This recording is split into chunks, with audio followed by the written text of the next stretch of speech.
Chair product recognizes Ms. of Kim. the work that we're doing together. Thank you. Thank you, Secretary. Good luck. Thank you, Chairman McCall and Ranking Member, for holding today's hearing. The American people and the families of our 13 fallen service members and the Afghan allies are demanding answers. Secretary Blinken, your appearance before our committee today is long overdue as we seek to understand the role that you played in the Biden-Harris administration's failed and disastrous Afghanistan withdrawal in August 2021. And in your previous conversation with my colleagues before me, you claimed that you have done everything you can to support Afghan women and girls, yet you excluded them and Afghan civil society from Taliban talks with the UN in Doha. So why do you continue to deprioritize Afghan women and girls? Sorry. Just the contrary. We've done everything we can to integrate them, their voices, their views, into everything we do, including any engagements that we've had with the Taliban, including in the engagements that we have with partners around the world, particularly when it comes to decisions being made about recognizing or otherwise engaging with the Taliban. So it's exactly the opposite. We've made every effort to engage women and girls. We're continuing to hear from those families, and also this committee has heard gravely concerning stories of what it was like trying to get through HKIA as an evacuee.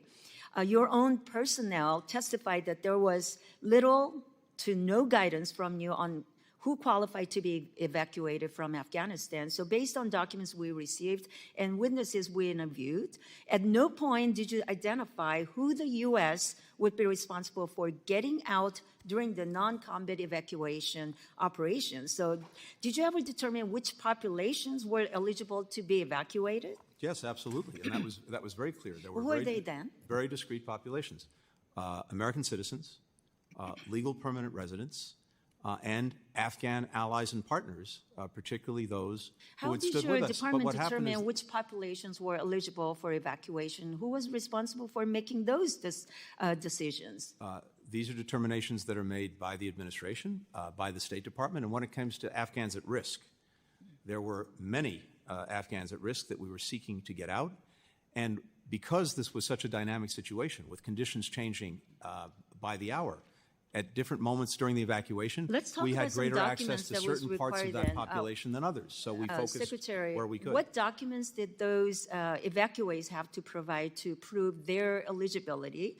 Are you aware of a hall pass that your department provided instead of legal identification documentation? We sought to do everything possible to get them the documents or identification that they needed in order, as necessary, to get through the Taliban, which had control of the area around the airport, and of course, documentation is necessary for our own people. That hall pass that we're talking about were reprinted in droves. That was then sold to people outside of HKIA. So did you direct them to replace legal identification documents with a forgeable Word document? No, we provided, as best we could, legal and enforceable documents. Because apparently they were shared. I have not seen that, but I'm happy to look at whatever information you have about that. Okay.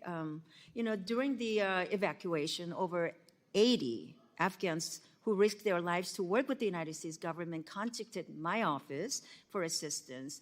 So when you include their families, that's more than 526 Afghans who claim they faced a direct or personalized threat.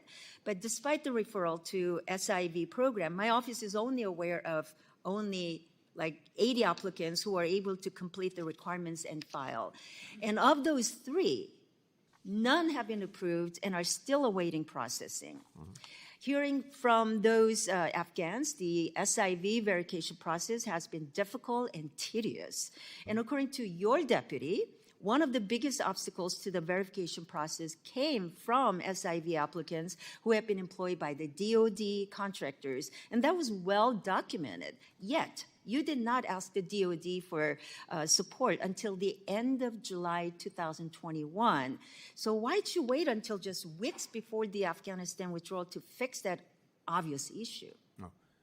These were long-standing issues and problems with the SIV program going back many years, and as I said earlier, we inherited a program that was totally moribund. There hadn't been a single interview for an SIV going back to March of 2020 when we came to office. We immediately reinstituted the interviews. I immediately surged resources to go through the SIV applications. We cut the time in half to process the applications. We went from issuing 100 visas a week on SIVs to 1,000 a week. All of that happened in the space of just 5 or 6 months because of our dedication to the program. But we inherited a program not only moribund, but that had 14 different steps required by Congress to make sure that the SIV was issued in the appropriate way. And of course, security, usually important. We want to make sure that we're not bringing threats into the country.